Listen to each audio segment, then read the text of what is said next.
o nosso tema hoje, né, que são 160 anos de O Livro dos Espíritos, nós escolhemos uma frase de Kardec, do próprio Evangelho segundo o Espiritismo, que chama roteiro infalível. Roteiro infalível para a nossa felicidade vindoura. Para a felicidade vindoura. Nós temos que começar a diferenciar um pouquinho alegria de felicidade. Certo? Quando a gente compra um carro, né? Carro, assim, não precisa ser novo, não, pode ser um carro, qualquer carro. A gente tem aquela alegria, aí ele começa a dar defeito. E aí dá tristeza, porque nós vamos ter que gastar dinheiro com ele, né? Então nós temos alegria no momento e depois com aquela mesma coisa. Muitas vezes são frutos de uma tristeza, de uma situação, de um desconsolo, de uma raiva qualquer. São emoções que nós sentimos que às vezes nós deixamos extrapolar. A felicidade é uma outra coisa. A felicidade não é um prêmio depois de construir alguma coisa. Felicidade é igual aquele indivíduo que vai caminhando, né, numa estradinha, num lugar. E ele vai caminhando e vai encontrando algumas coisas interessantes. Por exemplo, pepitas de ouro, certo? Como é que a gente ficaria com uma pepita de ouro? Ah, tá. Como é que a gente ficaria como uma pepita de ouro? De que forma que a gente se sentiria? Ó, né? Tranquilo, né? Certo? Então, são pequenas coisas que vão construindo a nossa felicidade. Só que cada caminhada, durante a caminhada, nós vamos buscando e achando mais. Às vezes com mais esforço, menos esforço, etc., nós vamos achando mais. E, de repente, quando a gente vê, a gente está com aquela bolsa cheia, que não acaba mais. Né? É só um exemplo, porque não são as coisas externas que nos fazem felizes, mas são as coisas internas da nossa alma. Não é ninguém que nos faz feliz. Nós somos responsáveis pela nossa felicidade. O caminhar tem que ser nosso. Certo? Como é que é o seu nome mesmo? Rômulo. O Rômulo, por exemplo, pode achar que, né? Eu posso achar que o Rômulo é a minha felicidade. Sempre que eu encontro com ele é felicidade, isso é alegria. Certo? Porque o dia que ele não tiver, cadê a minha felicidade? Quando nós casamos, né? Eu já tenho 52 anos de casado com a mesma esposa. É interessante a gente falar isso, porque às vezes vai trocando, né? E 60 anos de convivência com ela. Eu convivo com a minha esposa, ela era menina de 12 anos e eu de 16, certo? Nós temos 60 anos de construção dessa felicidade em cada um, mas ela não pode ser a responsável por eu construir a minha felicidade. Ela construir em mim, certo? Eu tenho que construir em mim e ela sem ela. Porque uma hora a gente falta. E aí a felicidade vai ficar onde? É diferente da tristeza, da alegria. Okay?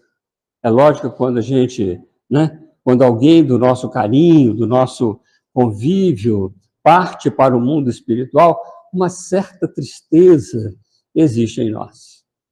Quando Jesus vai ao túmulo de Lázaro, né, ele deixa que seus olhos ficam marejados, certo? Não é que Lázaro estava morto, é que ele estava vendo as circunstâncias do povo em desacreditar da sobrevivência. Então ele deixa seus olhos marejados. É uma tristeza natural que o próprio corpo impõe a nós. A própria situação da matéria pode nos impor. São tristezas naturais. O problema é a gente não deixar isso destruir a felicidade. Certo? Então nós podemos encontrar a felicidade também nas tristezas da vida. É uma forma de construção, uma forma de buscar algo que está além daquilo que simplesmente é o que se vê, é o que se olha, é o que se toca. É algo interno, dentro da nossa alma. Está clara a ideia, gente? O roteiro infalível para a felicidade É algo que nós temos que construir dentro de nós. O reino dos céus não está aqui nem ali, está dentro de vós. Certo? Então nós temos que construir isso. Está complicado? Não, né? E nós temos um grande roteiro que está fazendo 160 anos este ano. Foi lançado em abril de 1864, a primeira edição, que Kardec chamava de Imitação do Evangelho segundo o Espiritismo. Esse nome teve outras circunstâncias, mas ele chegou neste título, Imitação do Evangelho segundo o Espiritismo. E ele era um pouco diferente. Ele tinha só 25 capítulos, embora tivesse o prefácio, a introdução, tudo direitinho, mas só tinham 25 capítulos, certo? A segunda edição só mudou o nome. Ele começou a chamar, na segunda edição, o Evangelho segundo o Espiritismo, mas sem mudança nenhuma estrutural, sem mudança nenhuma lá dentro. Tá? E ele escreve esse Evangelho na solidão de Vila Seguir, onde ele se retirava de vez em quando para fazer a sua meditação e tudo, né? Então ele fica lá durante um tempo, inclusive para tratamento de saúde, e ele escreve o Evangelho segundo o Espiritismo. Nem o editor dele não sabia do que ele estava fazendo. Por isso que a primeira edição foi lançada como imitação do Evangelho segundo o Espiritismo. Nessa segunda edição, o próprio editor sugeriu que fosse o Evangelho segundo o Espiritismo, e não a imitação. Então ele muda por causa do editor, Messier Didier, que pede que ele mudasse, né? Sugere. E ele aceita essa mudança, mas é igualzinho o anterior. Essa segunda edição é de 1865. E quando chega em 1866, ele emite uma edição revista, corrigida, alterada, modificada. Tem o prefácio, a introdução e os 28 capítulos que nós conhecemos. Certo? Eu tenho uma edição francesa, que é a segunda edição, que é, na realidade, sem aqueles capítulos sobre a prece, tem umas outras alterações. Né? E ele altera, quando ele coloca corrigida, modificada, é que ele altera determinadas frases, determinados trechos. Só uma comparação atenta das duas traduções, nós poderíamos verificar o que é que ele mudou. Mas ele sempre mudava suas obras para melhor. Então, o Evangelho segundo o Espiritismo também não deixou de ser construído para melhor, né? Para nos ajudar melhor a entender o Evangelho de Jesus, segundo o Espiritismo, segundo o que o Espiritismo trouxe. Quando Kardec escreve o Livro dos Espíritos, trabalha junto... Quando eu falo Kardec, é Kardec e os Espíritos, certo? Vamos entender assim para ficar mais fácil. Quando Kardec escreve o Livro dos Espíritos, inclusive as leis morais, né, a segunda edição, que saiu em 1860, principalmente, ele trabalha sob a observação dos fatos, daquilo que acontecia. Então, ele retira ali uma quantidade de leis que regem este ser moral chamado espírito. Essas leis morais são aquelas 10 leis morais que ele coloca na terceira parte do Livro dos Espíritos. É onde, então, ele se embasa posteriormente para escrever o Evangelho segundo o Espiritismo. Segundo as 10 leis morais. E quando ele pergunta para os espíritos, olha, são essas leis, lei de adoração, lei de trabalho, lei de reprodução, conservação, etc., né? Ele coloca as 10 leis, os espíritos respondem, exatamente, essas 10 leis são as 10 leis de Moisés, 10 mandamentos, 10 leis morais, segundo o Espiritismo, ou seja, o Espiritismo construiu essas leis independentemente do Evangelho. E ele é tão assertivo nesse ponto que essas leis construídas por uma ciência de observação da alma, né, do que é o espírito e tudo, ela encontra com os ensinamentos de Jesus para a construção da felicidade do indivíduo. Então, ele parte de uma ciência, o espiritismo é uma ciência essencialmente moral, certo? Então ele parte dessa ciência espírita e chega a colocar que este é o melhor, o Evangelho de Jesus é o melhor guia para a nossa felicidade.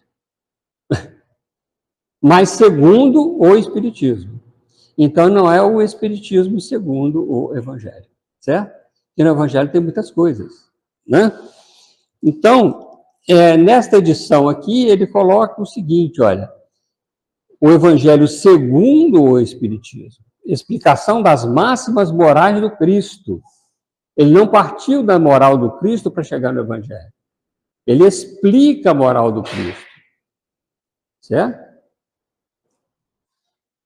Em concordância com o Espiritismo e suas aplicações às diversas circunstâncias da vida. Diversas circunstâncias da vida, até eu sozinho. Né? As diversas circunstâncias da nossa vida. Em qualquer situação da vida, ali tem as explicações das máximas morais do Cristo para a nossa própria existência. E ele coloca ali, a fé inabalável só é aquela que pode encarar frente a frente a razão em todas as épocas da humanidade. O que quer dizer isso? Que este é o ponto de apoio de todos nós para uma construção qualquer. E não por uma crença, mas por saber. Porque a fé cega, diz ele, já não é deste século, daquele século XIX. Imagina no século XXI. Então não pode ser uma fé cega, uma crença por simplesmente acreditar, mas uma crença, um trabalho de saber. E essa saber chama ciência. Não é ciência que a gente está acostumado a ouvir, não. Ciência significa conhecimento. Então, a partir do conhecimento. Quando Jesus está com a mulher samaritana, ela vai perguntar a ele, Senhor, como é que a gente pode adorar a Deus? Onde nós devemos adorar? No templo, no monte? Onde será que nós adoramos a Deus? E Jesus disse, mulher, Deus é espírito e deve ser adorado em espírito e verdade. Ou seja, não tem posição, não tem lugar, não tem momento, não tem hora, porque espírito não tem essas dimensões. Em espírito. E em verdade. Como é que a gente adquire o conhecimento, a verdade somente com o conhecimento? Então, cada vez mais que nós conhecemos a respeito da vida espiritual, do ser espiritual que nós somos, mais próximos de conhecer Deus nós estamos. Certo? Mais próximos a um processo de adoração, no sentido da palavra adoração, com uma lei divina e natural. Essa nossa conexão com o divino. Tá? Então, nós temos essa condição, né? E Kardec, então, vai colocar aí o objetivo da obra. Ele diz que pode ser dividida em 5 matérias, né, as contidas nos evangelhos. Quais evangelhos? Mateus, Marcos, Lucas e João. E, além disso, algumas coisas de Paulo, né? Ou dos outros evangelistas que escreveram, certo? E algumas coisas do Velho Testamento também que estão condizentes com aquilo que o Cristo trouxe para nós. Então, são esses 4 evangelhos. Não tem um evangelho do Espiritismo. Tem o evangelho segundo o Espiritismo, que é um trabalho de pesquisa, trabalho de reflexão em torno das máximas do Cristo, para que a gente pudesse conhecer. Então, ele tem 5 partes que Kardec nos diz aqui. A primeira parte são os atos comuns da vida do Cristo. Se ele almoçava, se não almoçava, se ele ia, se não ia, se ele vinha, conversava, certo? Dentro das coisas normais da vida do Cristo, que outros espíritos trouxeram algumas informações para nós, por exemplo, como Neio Lúcio, no livro Jesus no Lar, e assim por diante, né? Tem algumas informações, a Boa Nova, Humberto de Campos, né? Tem alguns livros que trazem umas informações, mas não estão escritas diretamente nos evangelhos aqui, certo? Como também a Amélia Rodrigues, etc. Os atos comuns da vida do Cristo, mas não foi isso que Kardec se ateve, certo? Mas existe isso daí, existe isso. Os milagres, também ele não trabalhou sobre os milagres no Evangelho segundo o Espiritismo. Ele vai falar sobre os milagres e as predições, ele vai falar na Gênese, que é o último livro da codificação espírita, certo? Então, só lá em 1868, quando ele publica a Gênese, é que ele estuda um pouco sobre os milagres, sobre as predições, segundo o Espiritismo, dizendo o que é verdade, o que é uma suposição ou até mesmo uma lenda. Né? Então, ele vai dizer claramente sobre isso lá na Gênese, mas ele não vai estudar isso no Evangelho segundo o Espiritismo. E fala também, né, que existem palavras que foram tomadas pela Igreja para o fundamento dos seus dogmas. Por exemplo, o caso de partir o pão, né, que foi na Santa Ceia, depois foi transformado na Eucaristia, e assim por diante.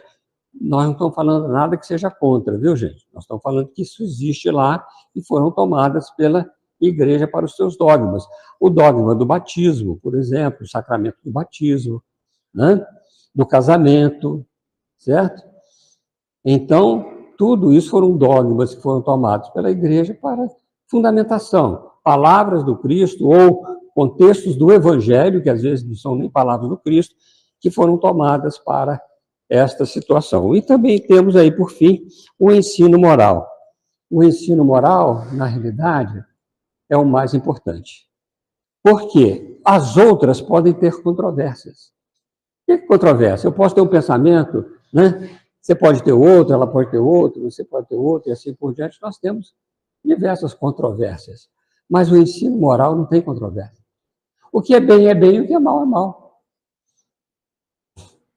Lá nas leis morais, quando Kardec pergunta assim, o que é a moral?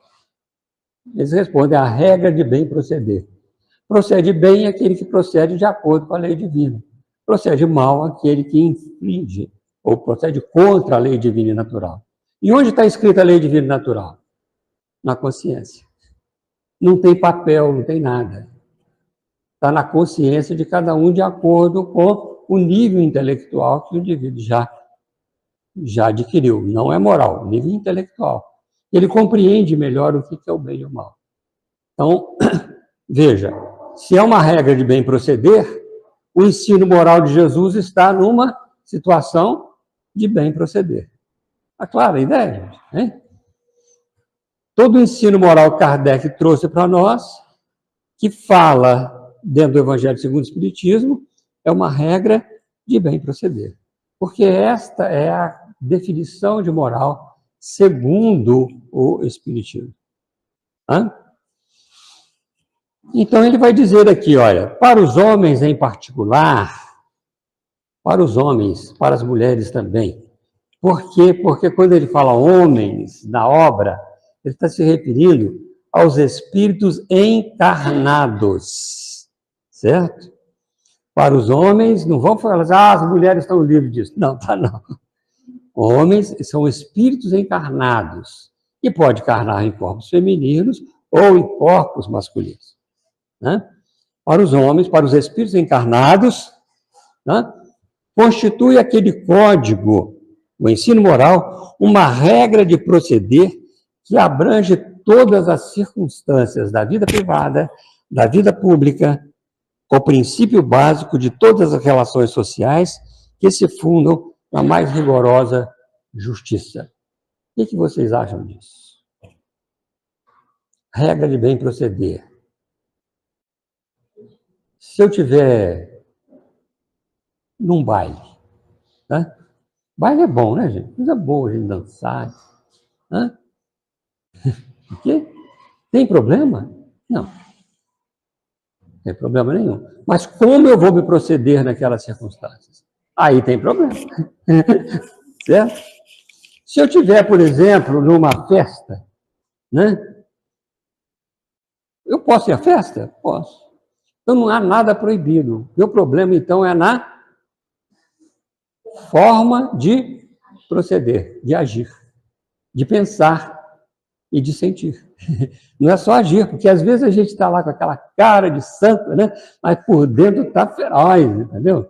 Aquela coisa horrorosa, né? A gente dá um abraço, que bom que eu te vi. Meu Deus. E lá dentro a gente está funcionando. Regra de proceder é dentro da alma.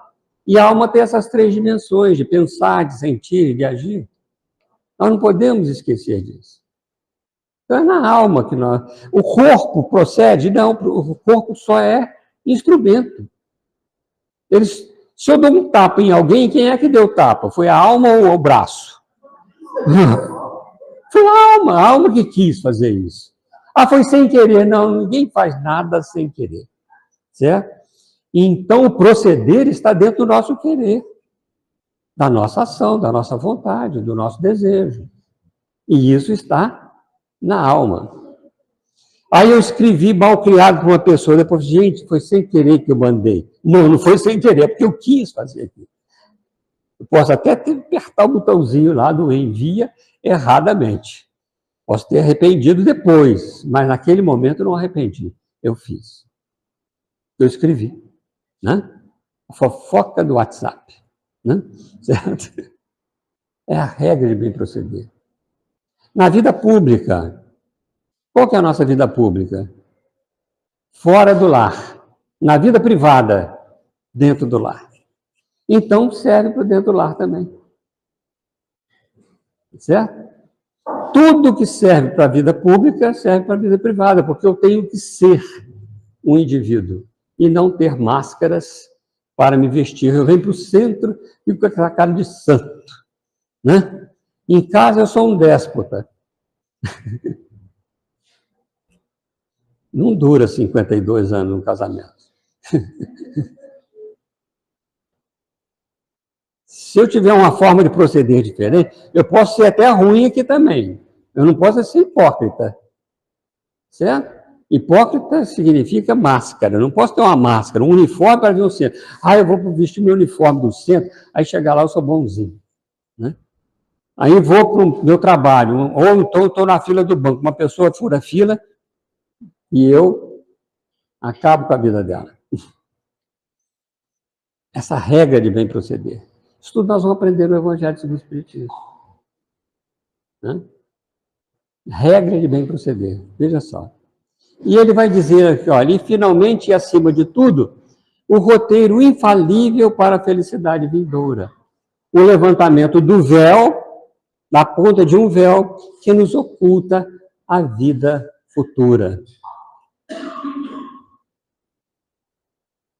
Eu diria que até um pouco mais do que véu, um saco preto que a gente pode assinar, né? E a gente não vê nada. Ou seja, a espiritualização da ideia, do pensamento, do ser que nós somos. Não uma situação física que nós somos. Eu não comecei no berço e vou terminar no túmulo. Não. Isso, berço é oportunidade, o túmulo é uma revisão.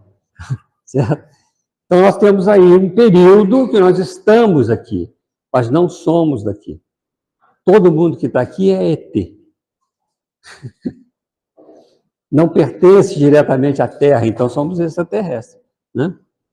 Nós somos espíritos que já erramos em outras condições. Por isso que a gente pegou esse desvio para a Terra, que a Terra é um mundo de expiações e provas. E Deus não fez ninguém, não criou ninguém para ser imperfeito, espírito imperfeito. Mas Kardec coloca no livro dos Espíritos, lá não sei o quê, espíritos imperfeitos. São aqueles que têm propensão para o mal, que desejam o mal, que não sei o quê. Ou seja, nós desviamos e nos tornamos imperfeitos. Se a gente seguisse, conforme está um pouquinho depois disso, falando que se nós escolhêssemos sempre o bem, nós estaríamos muito melhor. Mas nós desviamos e entramos para um mundo que é exceção no universo. Tá?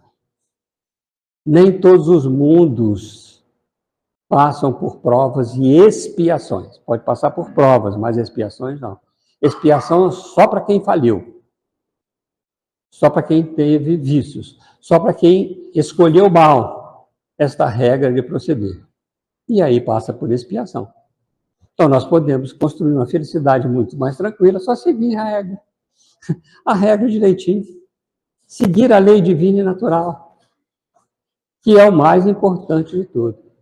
Agora, vou perguntar aqui a vocês.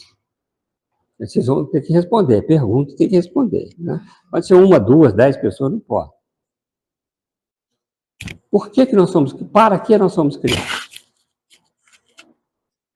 Não é por quê? Porque eu estou perguntando para Deus, eu quero satisfação dele. Estou dizendo para que nós somos criados. Vamos, é uma pergunta. 1, 2 e? Para sermos felizes. Alguém... Hein? Para servir a quem?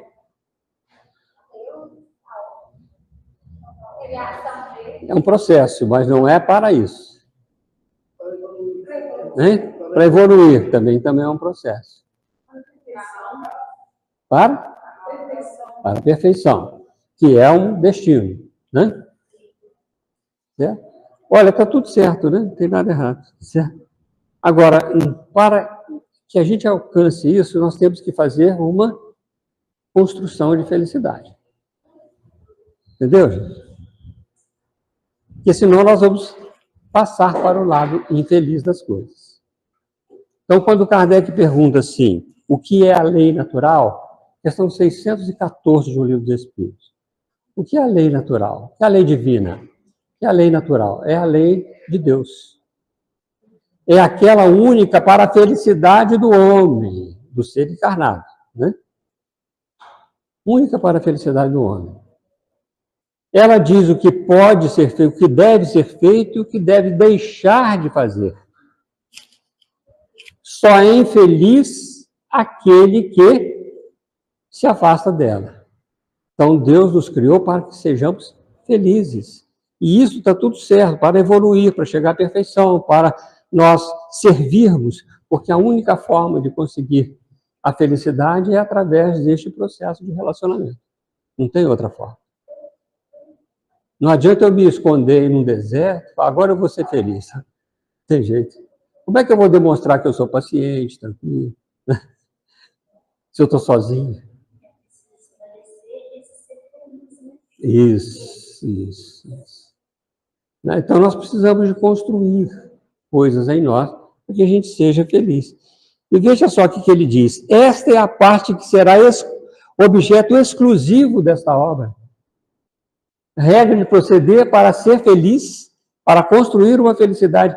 Esta é a situação, o objeto exclusivo desta obra. Por isso é que nós demos o nome de roteiro infalível para a felicidade. Essa obra aí. Alguém já leu o Evangelho segundo o Espiritismo? Pode levantar a mão. Opa, que beleza. Quem já estudou profundamente o Evangelho segundo o Espiritismo? Comparando com as obras de Kardec, com as leis morais, com a revista Espírita.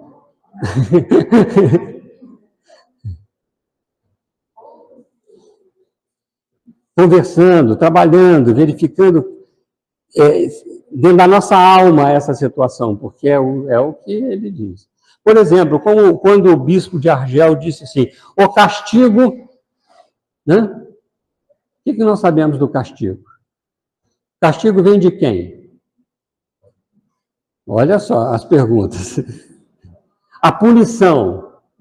E o outro espírito fala, a punição, quem é que pune?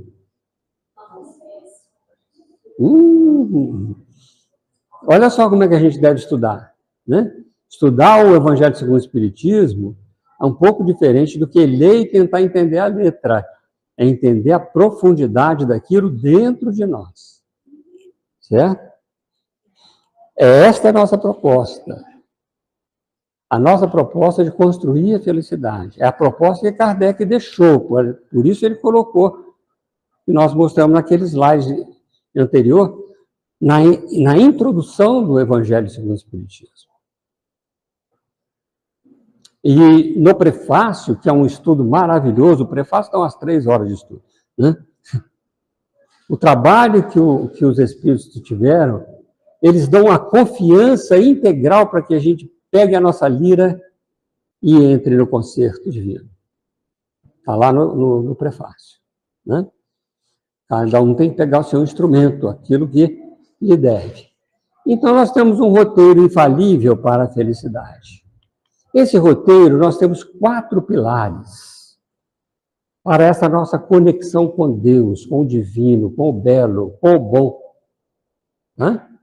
Eu não coloquei Deus ali para não ficar, eu coloquei divino. Tudo que é divino vai ao encontro de Deus, nos leva ao encontro de Deus, é uma conexão com Deus, certo?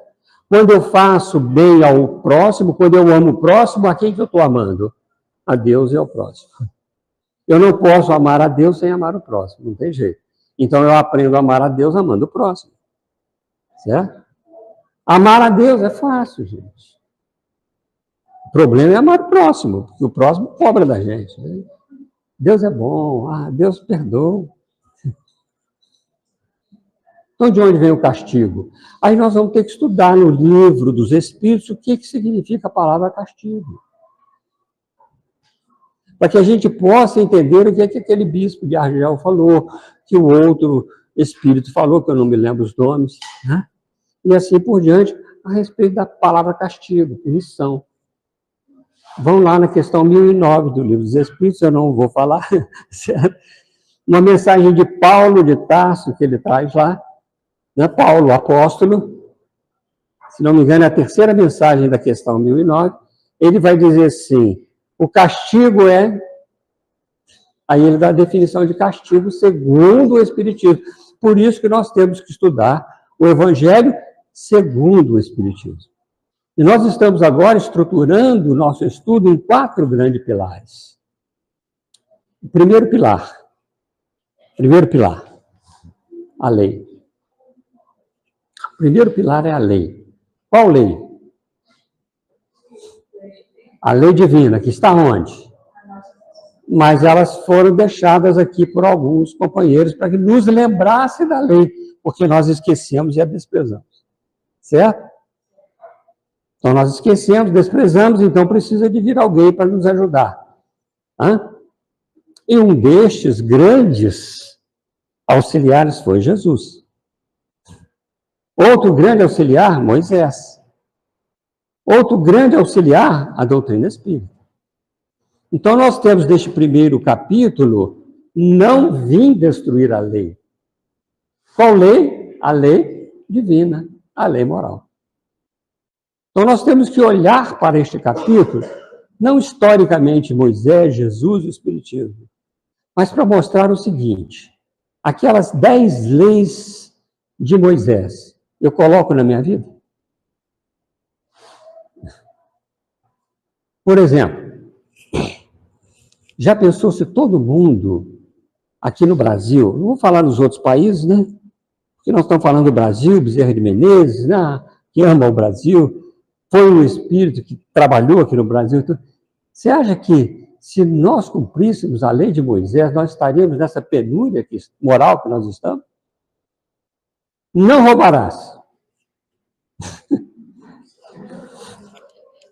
Estou dizendo nada, viu, gente? Estou falando que está na lei. Honrar pai e mãe. Certo? Conexão com Deus. Eu sou o Senhor teu Deus que vos tirei do Egito, da casa da servidão. Primeiro mandamento. Honrar pai e mãe. Respeitar o trabalho. Trabalho.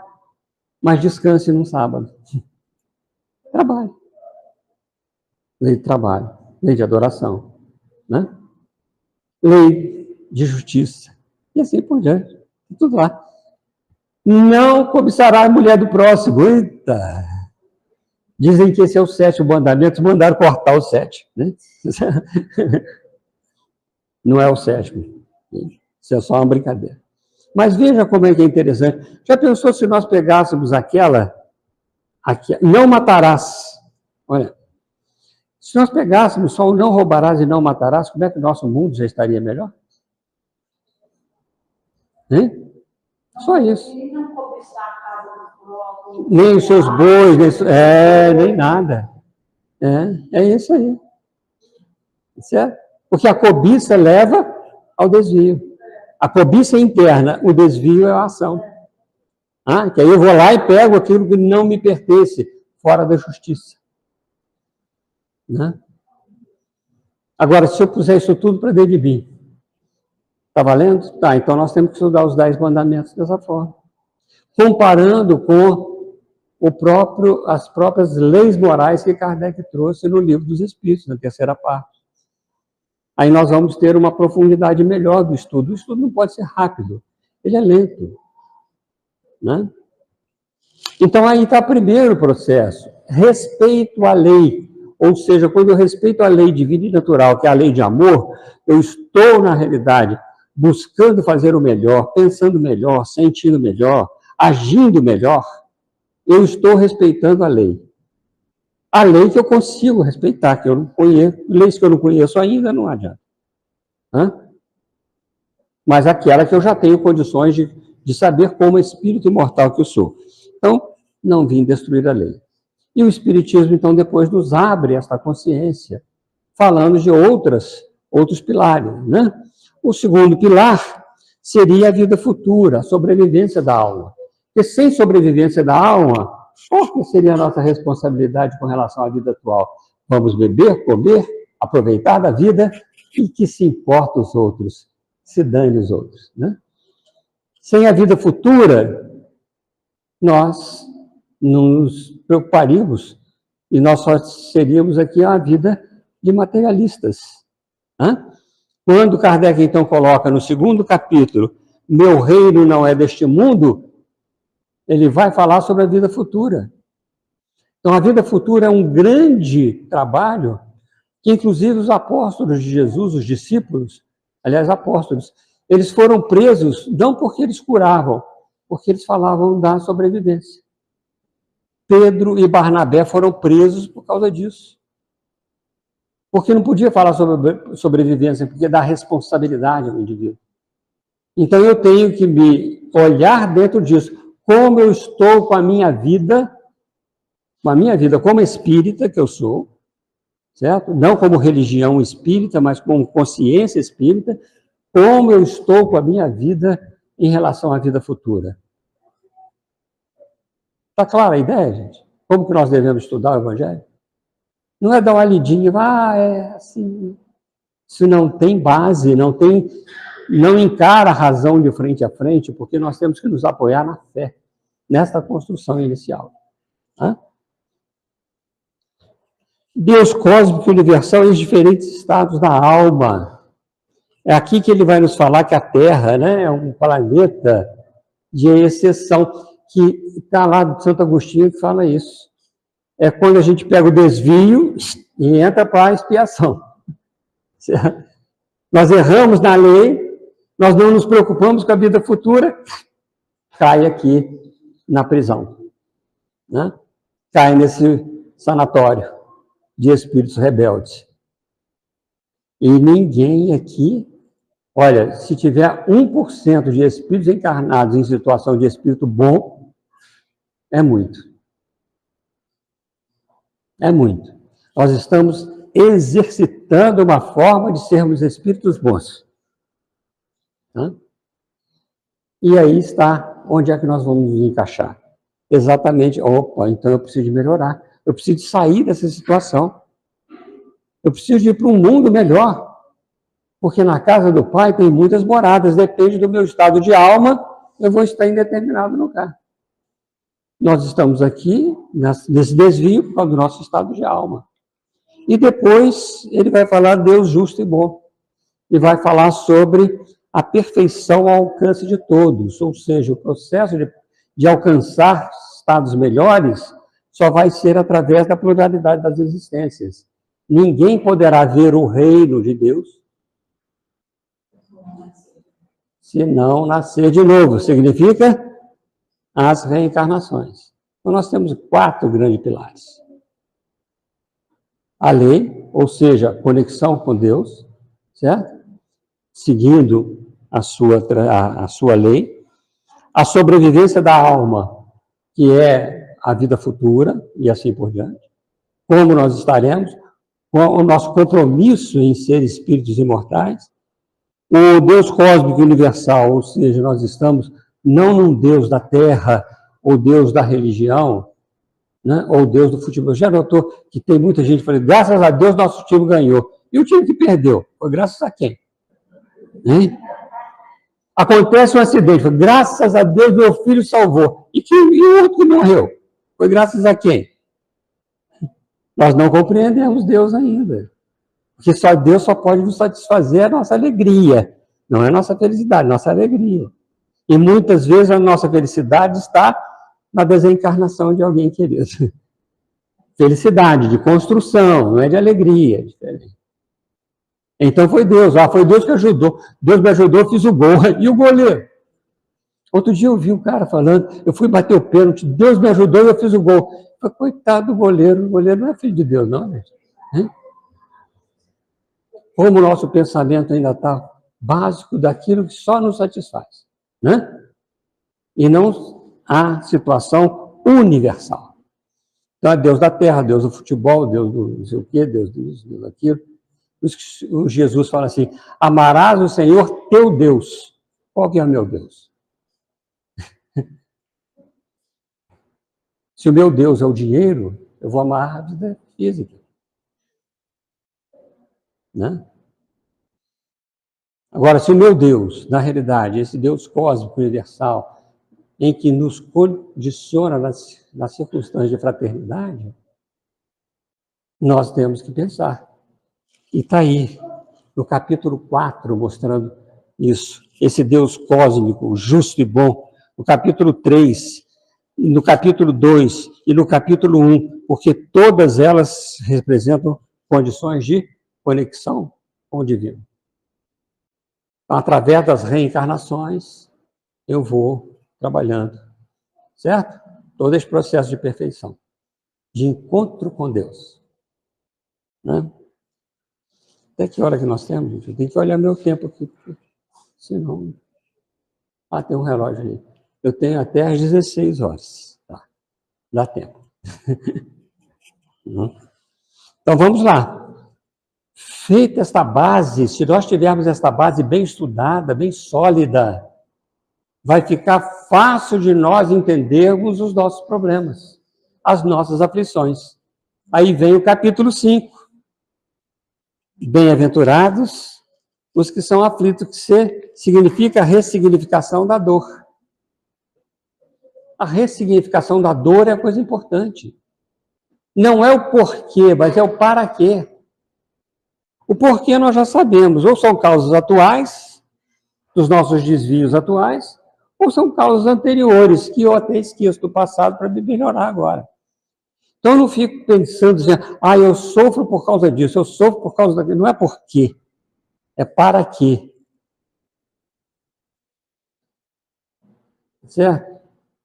Eu tenho 2 aneurismas cerebrais, que não podem ser consertados. Um fica aqui e outro aqui. Eu chamo 2 bombinhas relógio. Né? E tive um aqui que eu coloquei um stent e foi consertado. Aí um espírito amigo, numa reunião de Umbanda, lá em Foz do Iguaçu, mandou um recadinho aqui para mim em Belo Horizonte. Fala para o meu filho de cabeça branca, eu tinha cabelo, viu, gente, branco. Fala para o meu filho de cabeça branca que ele não pode fazer esquentamento de cabeça. Antes de eu operar, ele nem sabia. Tá. Aí eu opero. Aí o médico falou assim, Valdemar, não precisa de remédio, não precisa de nada. A única coisa que você vai precisar é não ficar com raiva. Falei, meu Deus, como é que Deus é bom para mim? É o para quê? Para que eu tive isso? Porque eu tenho desvios da alma que eu preciso consertar. Então, eu comecei a ficar mais manso, nem sempre, mas menos, né? E a gente começa a trabalhar em nós as virtudes pelos vícios que nós temos. Então, se o meu vício era aquele e eu não estava conseguindo, vamos mandar um aneurismazinho, 3. Não pode consertar, mais 2 vão ficar lá para ele se lembrar. Né? E quem não pode ficar nervoso, pode ficar com raiva, nem com ciúme. Quem quer um aneurisma cerebral pode pedir a Deus que ele dá. Mas ao invés de pedir isso, esforce-se por construir a tranquilidade, a paz, a paciência, que é um dos capítulos que nós vamos ver ali, bem-aventurados os mansos e os pacíficos. E nós temos que olhar sempre para dentro da gente, certo? Então eu pergunto, quando eu tenho alguma coisa, Senhor, para quê? Né? Um câncerzinho, uma coisa simples na vida da gente. A gente pergunta assim, para quê que eu tenho isso? Ah, para pagar. Não é não. É um erro nós pensarmos que nós estamos encarnados para pagar dívida. Não. É um erro. Nós estamos aqui para reparar aquilo que nós fizemos erradamente. É a reparação. É o princípio o item 16 do Código da Vida Futura. Código Penal da Vida Futura. Está no capítulo 7 do livro Céu e Inferno. 16º. É preciso do arrependimento, da expiação e da reparação. Então, nós já expiamos no mundo espiritual, e muitas vezes nós já pedimos expiações por aqui mesmo, e não demos jeito. Então, a gente vem para reparar. E reparar é aquilo de reconciliar com o adversário, de nós estarmos melhores, de nós fazermos as coisas melhores. Então, nós viemos aqui, não é para pagar. Porque, às vezes, a gente sofre e acha que pagou. Não. Nós temos que reparar. E reparar é isso. É arrumar o que está estragado. Onde? Nos outros, não, na gente. Certo? Senão, não adianta. É um erro nós falarmos, isso é karma. Estou sofrendo porque é karma. A gente precisa de muita karma para poder ouvir essas coisas e não ficar nervoso, porque senão é neurismo história. Certo? Não pode ser, gente. Né? Nós viemos aqui para ser felizes, para construir essa felicidade. Não é para sofrer, é uma coisa, a dor é uma coisa, o sofrimento é outra. A dor impulsiona, o sofrimento me atraca. Né? Então eu posso sofrer muitas dores, tribulações, mas eu não posso deixar de construir a minha felicidade com isso. Por isso que é ressignificação da dor. Bem-aventurados os que choram, os que são perseguidos. E Kardec vai, então, trazer isso tudo dentro da gente e fala assim, causas anteriores das aflições, causas atuais das aflições. Pronto. Não precisa a gente saber aquilo que foi, perguntar, querer fazer uma regressão de memória. Ou então perguntar quem foi que me fez o mal. Eu mesmo. O mal não está do lado de fora, o mal está lá de dentro. Né? Esse evangelho é danadinho, né? Mexe com a gente, mexe. Mas a gente tem que ter essa visão dele, né? Senão a gente esquece. Jesus e sua doutrina, então ele traz o Cristo Consolador, onde tem uma das maiores lições ali, espíritas. Ele fala para os espíritas. Para os espíritos. Espírito de verdade, que é o próprio Jesus dizendo, espíritas, amai-vos. Este é o primeiro ensinamento. Instruí-vos, este é o segundo. Porque o processo de amar e instrução vai me mostrando que eu vou aprendendo a amar e cada vez que eu me instruo, eu amo melhor. Certo? Então não é só amar aquele amor. Casalzinho aí. Você fala que ama, né? Marilda? Marilda. Não mente não, Marilda. É pecado, mentira. A gente tem que falar assim, para a gente não mentir, a gente vai dizer, estou aprendendo a amar. Certo? Estou me movendo para o amor. Porque o amor é a condição mais alta da sublimidade das virtudes. Lázaro vai falar no Evangelho segundo o Espiritismo para nós. No princípio é só instintos. Depois um pouco avançado, e corrompido, porque daí vai falar para a gente encarnado aqui, né? Pouco avançado e corrompido são sensações que originam as emoções. Depois, essas emoções sublimadas, elas são sentimentos. E o maior dos sentimentos é o amor. Então, nós estamos ainda elaborando os sentimentos. Se vocês aí, eu não vou falar só vocês, não, porque eu também estou nessa. Não, mas é só a explicação. Se vocês sentem ciúme, raiva, desconfiança, né? Qualquer coisa que não seja aquilo que está dentro da lei divina e natural, nós estamos ainda aprendendo a amar. Tá? E o sentimento é uma coisa que é dos principais, para que a gente realmente aprenda a amar. Mas para isso nós precisamos de passar por uma situação de humildade. Instrumentos para construir a nossa própria felicidade. Nós precisamos de uma virtude chamada humildade. Bem-aventurados os pobres de espírito. Porque sem a humildade nós achamos que sempre o erro é do outro. Não importa se o outro erre. Ele é um espírito, não é meu. A Regina não é minha. Ela é um espírito imortal. Sei lá o que eu serei do próximo, agir no mundo espiritual, se eu já nasci, por exemplo, diversas vezes mulher, quantos maridos eu vou ter? Né? No mundo espiritual.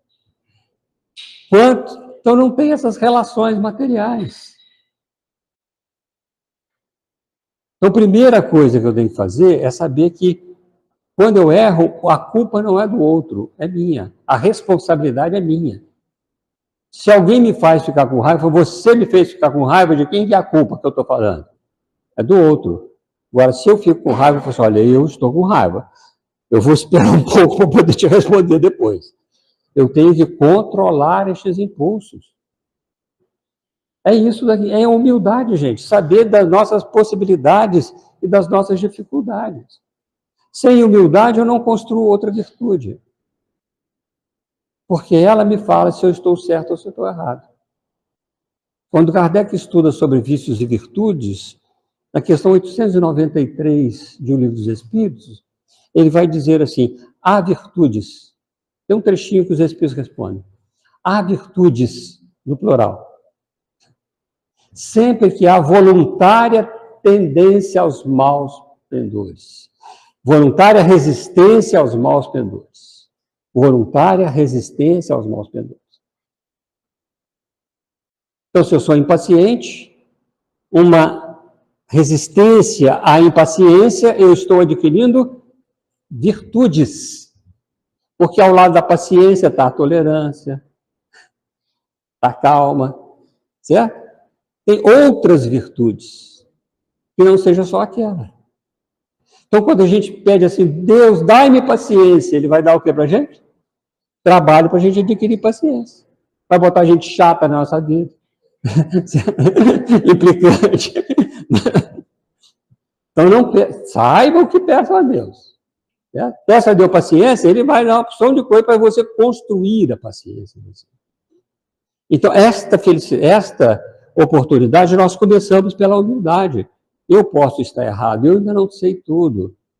Eu sou um indivíduo, estou em aprendizado.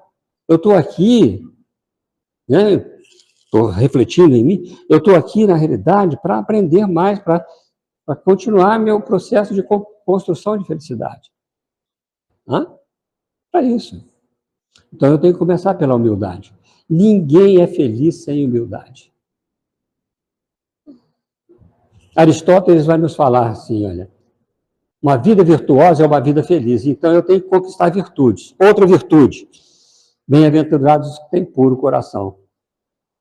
O que é pureza de coração?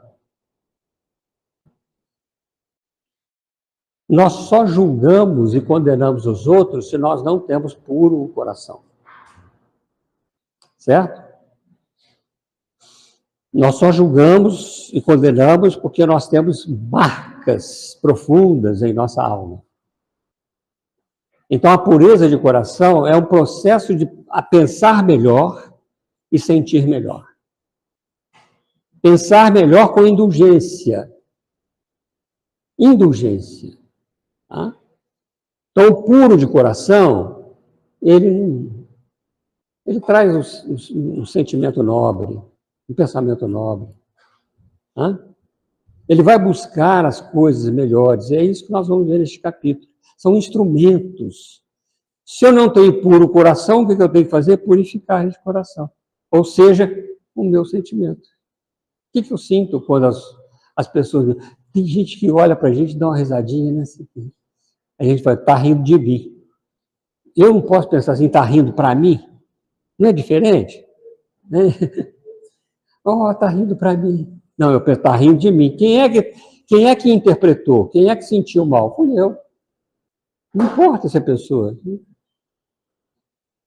Agora, por exemplo, quando a palestra está muito chata, e eu vejo que antigamente tinha uns relógios que dava corda assim, né? Balançava, né?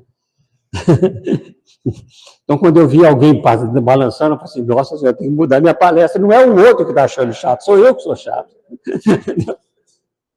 Tem que mudar os termos, né? Então é isso, gente. É uma coisa que a gente vai pensando, né? Bem-aventurados os que são brandos e pacíficos, não violentam nem consciência, não querem impor a sua ideia aos outros, mas expõem. Na primeira revista espírita, Kardec fala assim, esta vai ser um local de discussão e não de disputa. Certo? A revista espírita vai ser de discussão de ideias e não de disputa da ideia. Porque quando se disputa a ideia, um sai perdendo, outro sai ganhando. E Jesus vai dizer, quando houver dois reunidos em meu nome, aí eu estarei entre eles. Significa só no momento da prece ou de coisa? Não. Em qualquer situação que nós estivermos crescendo para o bem, querendo melhorar a nossa situação de conhecimento e muito mais de sentimentos, de qualidade de relação, brandos e pacíficos, nós estamos com Jesus no meio de nós. Até no momento de discussão, mas não de disputa. Certo? Uma discussão pode levar a um melhor coisa. Mas para isso eu tenho que me embasar na humildade, na pureza de coração. Veja como é que ele vai construindo a ideia. Tá? E depois ele vai falar sobre bem-aventurados os misericordiosos. Esses são os instrumentos. A misericórdia é aquele momento em que nós nos impulsionamos em direção àquele que está em dificuldades. Só materiais? Não, pode ser espirituais, pode ser de relacionamento, pode ser de uma série de coisas. Né? Então ele vai falar do perdão, da indulgência. Aqui no bem-aventurados os que são brandos e pacíficos, ele está falando das ações. Então, é o agir, pensar e sentir do Espírito. Então, esses são os instrumentos para que nós possamos educar a nossa própria alma dentro de um processo de crescimento da lei divina e natural. Não serve para os outros, só serve para mim. Tá? Eu leio aquela página, se a Regina tivesse aqui ouvido isso. Aí o Bezerra de Menezes vai falar assim, Valdemar, você que está ouvindo. Não só ouvindo, você está vendo, você está lendo, você está interpretando, você está olhando isso. É para você isso aí. Se a gente recebe uma mensagem do Espírito, aquela mensagem é para nós, não é para os outros, não. E depois ele vai colocar, né, gente? Amar o próximo como a si mesmo. Ora, se eu não tenho aquelas virtudes, ou não vou buscar as virtudes para poder amar a mim mesmo, como eu vou amar o próximo? Entendido? Como ele constrói a ideia? Não posso pular capítulo. Não posso pular uma sequer linha do Evangelho segundo o Espiritismo. Abrir ao acaso, ok, é bonitinho. Mas para construir realmente esta lei moral que está dentro de mim, para me lembrar desta lei moral, eu preciso de olhar página por página, desde o prefácio, desde a capa, até o final. E depois de amar o próximo, aí vem o mais fácil, que é amar os inimigos. E aí o Espírito Elizabeth França, outros falam que é outro nome, mas não importa. Vai falar assim, nós estamos encarnados na Terra, no meio de criminosos, para que nós possamos aprender a amá-los. E a gente quer justiça, mas a justiça que nós queremos é vingança. Queremos que ele apodreça na cadeia. Esse indivíduo que fez esse crime, que arrastou o menino, não sei das coisas, tinha que apodrecer na cadeia. Isso é o que a gente pensa. Enquanto que ela diz, para aprender a amá-los. Meu Deus, eu vou orar por ele. Ele não sabe o que faz. Diga-me. Hein? Eu acho que eu experimentei isso. Você experimentou?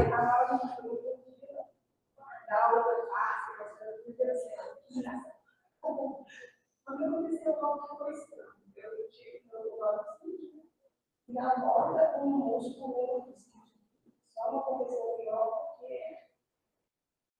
a espiritualidade que estava lá me ajudando.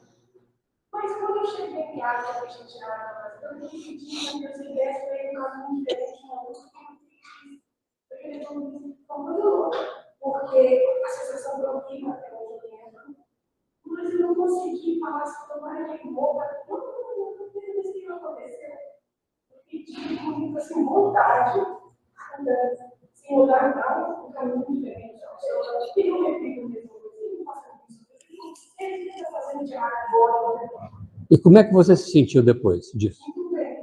Agora, se você quisesse a vingança, não sei o que, acontecesse um problema com ele, você ia sentir, às vezes, alegria, mas não é felicidade.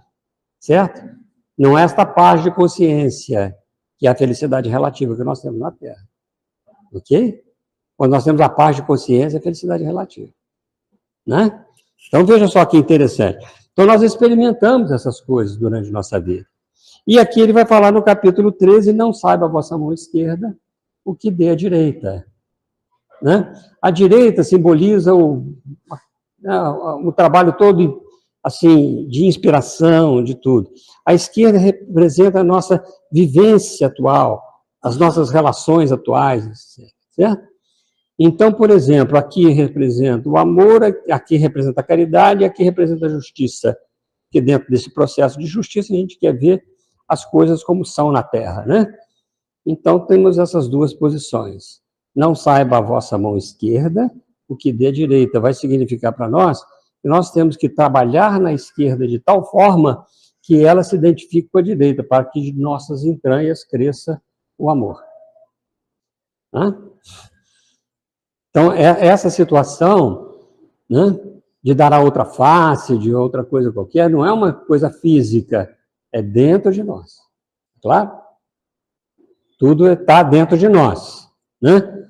Agora, se a gente ficar trombeteando, né, as virtudes, por isso que eu falo, eu tenho raiva, gente, eu preciso das aneurismas ainda para controlar minha raiva, entendeu? Porque senão vai ser considerado até suicídio, uma vez que eu já sei que eu posso ter um rompimento de aneurisma por causa de raiva. Tá? Então tem que controlar a raiva. Olha que beleza, né? Não significa que eu tenha vencido isso. Não, não venci. Nós estamos trabalhando por vencer. Certo? É isso que...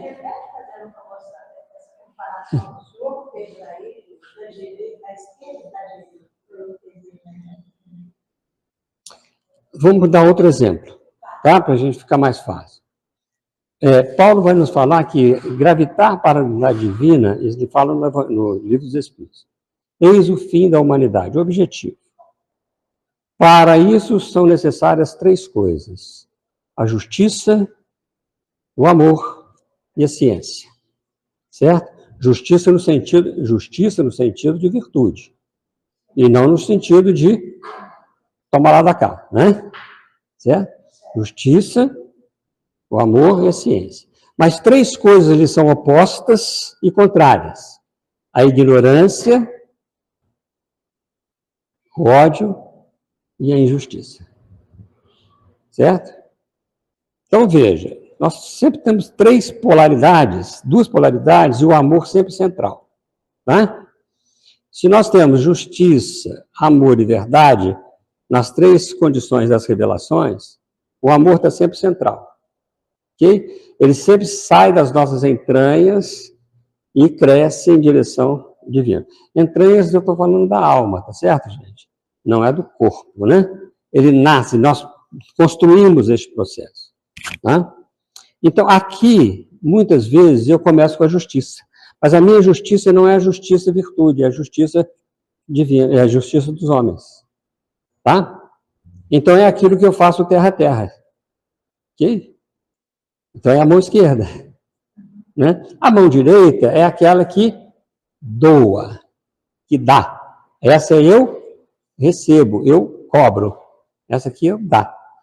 Quando eu consigo fazer isso, né, de forma que eu possa educar a mão esquerda, sem que ela saiba, trabalhando esse meu lado realmente de cobrança, de tudo, eu trabalho isso, na realidade eu estou fazendo uma construção do amor interno.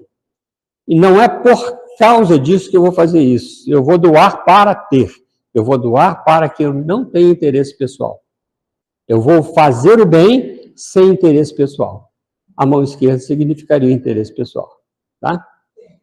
Ok? Então, a mão esquerda, nós não precisamos ter interesse. Só há virtudes quando não há interesse pessoal. Quando há interesse pessoal, não tem virtude. É o esquerdo. Tá claro? Aquele que te bater na face direita, dê outra face. Não é assim que Jesus fala? Você é destro ou é canhoto? Se você fosse me bater, em qual face que você me bateria? Jesus fala, aquele que te bater na face direita, dê outra face. Não é na esquerda. Tá? Aquele que me bater nesse meu maior sentimento, que é de amor ao próximo, eu entrego a outra face porque eu sei que eu não vou para ele, eu não estou falando fisicamente, eu estou falando internamente. Eu não vou descontar nele aquilo que, se ele me batesse na face esquerda, eu segurasse a face esquerda. Tá certo? E querer uma resposta imediata, uma reação ao invés de agir. Tá claro? Então temos essas polaridades, às vezes, que nós temos que equilibrá-las de modo que a gente tenha este crescimento do amor em nós. Né? Mas vamos em frente, que ainda faltam alguns capítulos. Né? E aí vai ser mais rápido um pouquinho, certo? Aí nós temos aqui, olha, exercício da convivência familiar. Quer dizer, nós já aprendemos essas coisas todas, as virtudes, que beleza, né? Etc. Amar o próximo, né? Amar os inimigos. Agora vamos para dentro de casa. Né? Onde é que está o nosso purgatório? Em casa, certo? É verdade mesmo, verdade. Isso está lá no Livro dos Espíritos. Ele não fala diretamente isso, mas deixa eu entender. Né? A Terra é o purgatório, diz lá na questão, acho que 1012 de O Livro dos Espíritos. Tá? A Terra é o purgatório. A gente nasce aonde? No lar. Né? Onde é que a gente mais convive? No lar. Então, é o nosso purgatório. Então, está lá. Capítulo, honrai vosso pai e vossa mãe. Mas ele dá o compromisso tanto do pai e da mãe com os filhos e dos filhos para com os pais. É a convivência familiar. Honrar esta convivência. Não é só o pai e mãe, não. Honrar a razão e o sentimento. O pai e mãe, o sentido espiritual. Certo? Então, nós temos muito trabalho aí, né? Porque é trabalho dentro de casa, né? E isso a gente, às vezes, fala assim, meu filho foi ingrato comigo, porque eu fui ingrato com ele no passado. Mas nós temos que honrar este momento de aprendizado e amá-lo de qualquer forma que ele se apresente. Né? Exercício na convivência com o próximo. Que aí nós aprendemos a teoria antes. Amar o próximo foi a teoria. Agora nós temos que trabalhar este exercício de convivência para com o próximo. Fora da caridade não há salvação. A caridade no entender de Jesus, como está na questão 886 de O Livro dos Espíritos, é completamente diferente da caridade que nós, no entender de Jesus, né? Como Valdemar entende, não. É Jesus. Benevolência para com todos, perdão das ofensas e indulgência para com as criaturas, para com o erro dos outros. Aí Kardec vai colocar assim, a caridade está em todas as relações sociais, sejam com os nossos inferiores, com os nossos iguais ou com os nossos superiores. Então, a caridade é um processo de vivência na sociedade. Se eu vou dar um prato de sopa na casa espírita, dou aquele prato de sopa com todo carinho, né, gente? Faz a sopa com carinho, né? Faz, a gente dá, entrega. Aí a pessoa dá aquela primeira colherada e fala, tá frita sem sal. Como é que eu sinto isso? Como é que eu penso? Eu falei, tá tomando de graça, já está reclamando. Não há caridade. Não há caridade, porque não teve benevolência, ou seja, fazer o bem independentemente da resposta. O meu sentir foi ruim, foi mal. Eu senti mal, eu pensei mal, eu julguei, condenei o indivíduo antes de... Diga.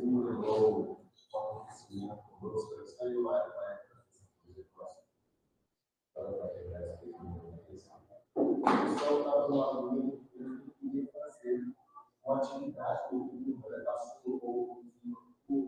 da cidade para aqueles que não praticam espaço, né? Isso lá por volta de 2013, curiosamente, nós não encontrávamos esse cidadão que estava fora de uma casa, mas estava na rua. A gente procura morador de rua, tem história, fizemos bastante com o restaurante, outro dia, estudo, saímos engarrafando. Nós não sabemos que não tem nada. Como você acredita, nós achamos ninguém. Aí, no fim, já começamos a desistir, fomos até a linha rodoviária, como morar. Aí nós chegamos para ele, o pessoal cheio de vontade de serviço. Ofereceu para ele um pãozinho e disse assim para nós: se eu entrar para casa, eu queria. Aí o pessoal pode estar com aquilo, né? Eu estou destacando. Aí ele falou assim: eu não estou necessitando de um copo de café de ninguém, eu tenho um diálogo, eu estou com eu moro na rua com o seu copo de café. Moro na rua, eu não concordo com o sistema, não quero pagar nada, né? Para aquilo que eu não posso viver. Agora, para ter uma para a gente, para mexer de novo assim, né? Agora, para ter uma para a gente, que é só casa, Veja só, né? Onde está a caridade? Onde está a caridade? Aí nós tocamos a música para ele, pessoal. Algum outro reclamou assim para mim: nossa, mas qual a música? Educação sensível. Onde? Aí a gente acha que está fazendo caridade. Nós não fazemos caridade, a gente vivencia uma virtude. Aliás, Kardec traz 3 virtudes para a gente vivenciar. Né?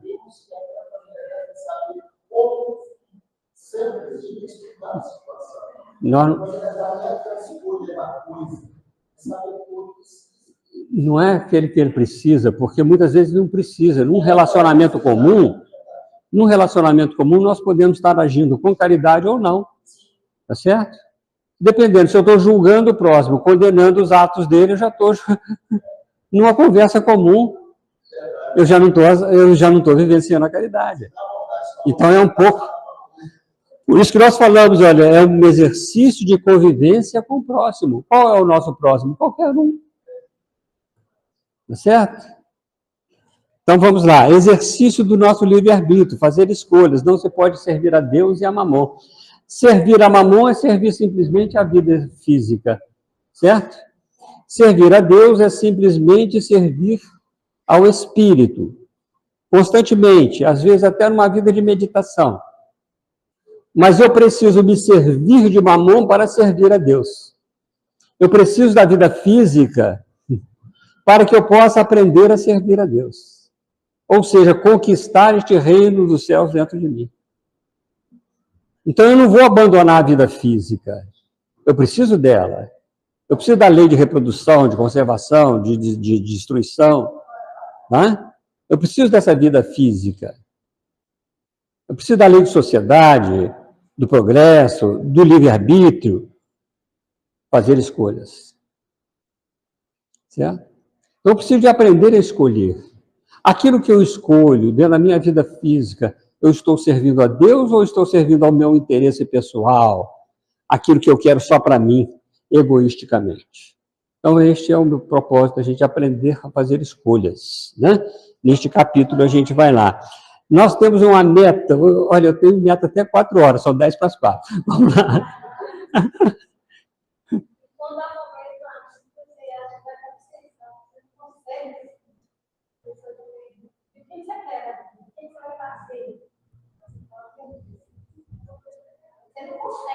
Não consegue. Por isso que precisa meditar, né? Tranquilizar, né? Para que a gente possa agir com benevolência.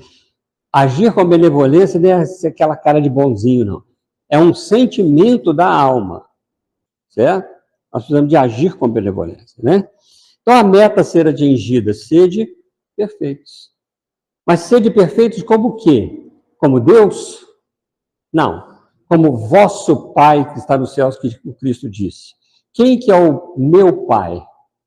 Quem que é o meu Deus? Eu conheço meu Deus. Eu conheço os atributos divinos para que eu possa buscá-los. Este ser de perfeitos é uma perfeição relativa, não é perfeição absoluta. Não é ser santo de uma hora para outra. É um trabalho realmente de meta.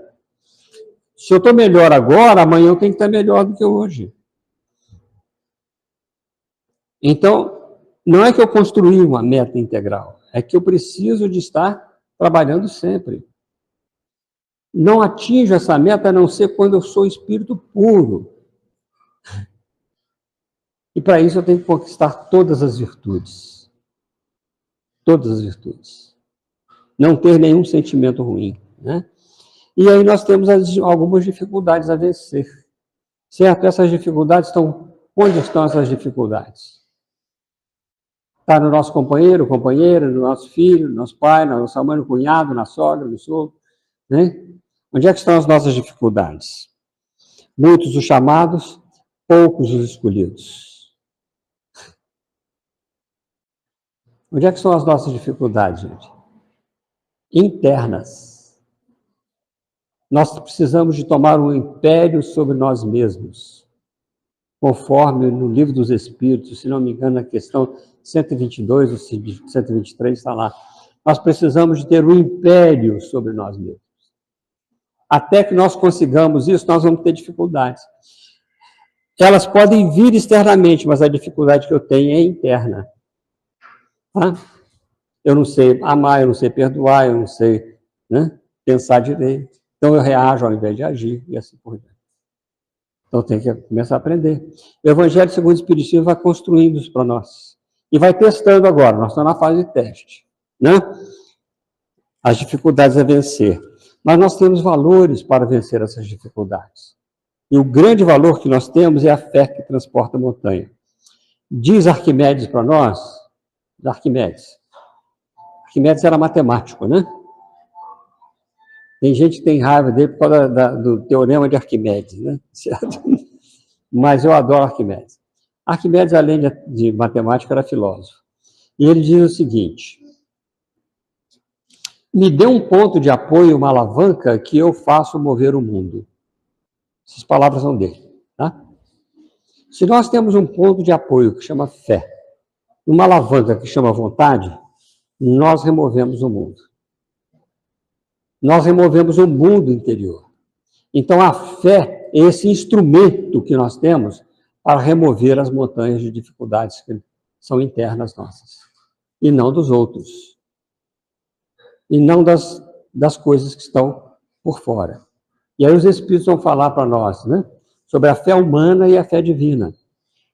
A fé humana é aquela que nós temos a capacidade, o trabalho e a condição de resolver as coisas que nos comportam na vida espiritual, com as boas escolhas, naturalmente. E a fé divina é aquilo que nos dá um impulso para as nossas capacidades para aquisições espirituais. Então nós temos esse ponto de apoio que é chamado de fé, que Paulo vai dizer: entre a fé, a esperança e a caridade, a maior delas é a caridade, mas a fé vem primeiro. Ou seja, eu preciso desse ponto de apoio e dessa alavanca para mudar o meu processo de vida. E o convite do Senhor, né, gente? Os trabalhadores da última hora. A gente acha que os espíritas são trabalhadores de última hora. Não são, não. São os espíritos que estão conquistando tal forma de vida que na próxima vida já serão espíritos bons. Segunda ordem que está no livro dos Espíritos. Enquanto eu continuar como espírito imperfeito, eu estou na primeira hora, na segunda hora, na terceira hora, na quarta hora, eu estou trabalhando para isso. Mas quando eu conquisto um processo que eu já venho conquistando durante muito tempo, e eu vou me tornar um espírito bom, que não tem nenhum pensamento mal, nenhum desejo mal, tá? Só tem o desejo do bem para todas as pessoas, inclusive para os criminosos. Só tem o desejo do bem. Este indivíduo já está na última hora, ou seja, na última hora de deixar a Terra. Deixar este mundo de expiações e provas para um mundo melhor, um mundo mais feliz. Né? Então, nós vamos ter aí um processo de regeneração, que é repouso, etc. Mas nós não precisamos fazer isso, não. Nós podemos estar na última hora. Tá? Então, não são os espíritas. Kardec vai falar que os espíritas, sim, dentro daquilo. Porque quando ele considera espírita, ele vai falar sobre o verdadeiro espírita lá no Livro dos Médiuns. Quem que é o verdadeiro espírita? E ele fala, a relação com eles tem sempre uma situação de segurança, porque eles expressam a caridade em todos os sentidos. Certo? Está lá no Livro dos Médiuns, no capítulo 3, item 28, né? Do Livro dos Médiuns. Bom, aí a necessidade de discernimento. Nem tudo que nós recebemos, nós podemos adotar como norma de conduta. Então, é preciso de discernir. Até mesmo aquilo que os nossos pais ensinam. Muitas vezes, nós, como espíritos, temos que saber que ali nós temos que fazer um discernimento. Nem todas as mensagens que chegam, elas chegam com a situação de nos levarmos a um procedimento melhor. Tá? Então, nós temos aí os falsos cristos e os falsos profetas. Né? Kardec vai nos falar sobre isso. A capacidade de discernir, então, e compreender nas relações familiares. Não separeis o que Deus juntou e a estranha moral. Esses dois capítulos tratam essencialmente dessas nossas relações nossos discernimentos dentro das relações familiares. Discernimento não é imposição. É capacidade nossa de raciocinar, de trabalhar, de explicar, certo? É discernir. Não é imposição. Tá? Então, o que é lei humana, o que é lei divina, o que nós vamos entender como lei, como esse não separeis o que Deus juntou, certo?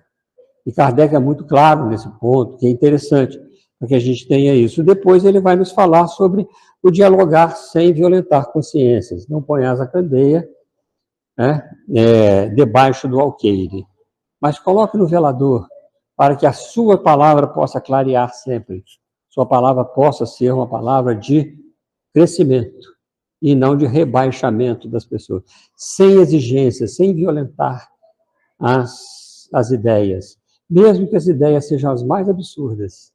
Você deve discernir, você deve fazer o que está no Livro dos Espíritos, né, quando ele nos diz que, a exemplo de Jesus, nós devemos usar da brandura e da persuasão, ou seja, dos argumentos, para que a gente possa entender com as pessoas, até mesmo com as suas doutrinas, ou com as suas ideias, tá? E aí ele vai falar para nós sobre o auxílio secundado pelo esforço espiritual, né? Pelo esforço pessoal. Buscai e achareis. Tem que levantar, tem que mover, tem que trabalhar. Aí vem, ajuda-te que o céu te ajudará, dentro deste capítulo. Então nós não precisamos ficar esperando o milagre. Nós somos o milagre divino. Nós somos o milagre divino, gente. Não acreditamos nisso, não. Né? Aquilo que se admira. O ser humano é aquilo que se admira na obra divina. Nós somos o milagre divino. Né? E, por fim, a nossa conexão com os espíritos superiores, dai gratuitamente o que gratuitamente recebestes, ou seja, uma mediunidade natural que todos nós temos, né? E Kardec vai falar sobre a nossa conexão com Deus, nos 2 últimos capítulos. Pedi e obtereis. E as preces espíritas. Veja como Kardec constrói didaticamente o Evangelho segundo o Espiritismo. Sai da teoria e coloca na prática, porque ele explica as máximas morais do Cristo. Ele não perde tempo em explicar milagres, você vai estudar isso depois. Mas o que é importante para nós? É o nosso proceder, onde nós estivermos. E para isso nós temos essas regras. Aprendendo para nós, não aprendendo para os outros. Aprendendo com este espírito, Bezerra de Menezes, que é um espírito que já foi o trabalhador de última hora, que já conseguiu esta libertação de ter que reencarnar em mundos de expiações e provas. Mas ele vai ter que reencarnar um dia no mundo superior para continuar o seu processo evolutivo. Porque ele não é um espírito puro ainda. Ele é um espírito bom, superior, mas não é um espírito puro. Então nós precisamos chegar neste processo e Deus nos dá esta oportunidade cada vez melhor, porque no mundo espiritual nós nos conscientizamos e aqui nós experimentamos as nossas conquistas. O Evangelho segundo o Espiritismo é para isso. São 160 anos de existência. Nós não podemos perder a oportunidade. Que Deus nos abençoe. De redação em Paulo Estevam, quando a gente vê os escritos de livro, que é Mateus. Então, quer dizer, desde há 2 anos, é o Espírito de verdade tentando trazer para nós as suas claridades para que a gente haja a redenção da alma humana. Então, nós agradecemos o convite, pedimos desculpas pelos transtornos técnicos, estamos à disposição para alguma pergunta. 4h23, estamos 3 minutos. Muito obrigada, Elzita, muito obrigada, Elzi. Ficamos felizes de saber que você está à frente da área, na FEB, você é muito querida, a gente reconhece grandemente, assim, o seu coração, o seu empenho de você e da Elzi, 2 corações juntos, empenho dobrado. Nós agradecemos imensamente, viu, a vocês por estarem conosco e estarem aí disponibilizando o apoio sempre que a gente precisar. Muito obrigada, Elzi, muito obrigada, Elzita. Um beijo grande para vocês, viu?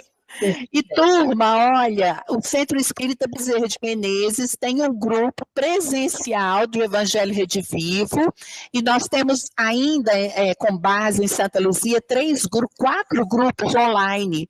Então, nós temos 5 grupos que já estão funcionando há vários anos, o primeiro há 4 anos, e a gente está aí disposta a conversar sobre a metodologia. Se alguém precisar, se alguma casa espírita aqui representada precisar de nós aqui enquanto conselho regional, ou se nós precisarmos da FEB, tenho certeza que não vai ser isso um impedimento que vai nos afastar de Jesus, pelo contrário, não é? Nós teremos força de juntarmos as mãos e os corações para estarmos pertinho de Jesus. Muito obrigada a todos, vamos agora para as considerações finais. Elzita, um beijo, Elzi. Um beijo, até breve. Agradeço, até breve. Chegamos já no nosso momento final, esse momento ímpar em nossa vida, desse segundo encontro, que faz uma grande diferença nos nossos corações. Foi um dia especial, um banquete que todos nós recebemos. E nesse momento de louvor e de agradecimento, toda a honra e toda a glória ao nosso Mestre Jesus. Fechemos os nossos olhos, elevemos o nosso pensamento a Deus e a Jesus, a Dr. Bezerra de Menezes, a essa casa que acolheu a todos nós com tanto carinho e respeito.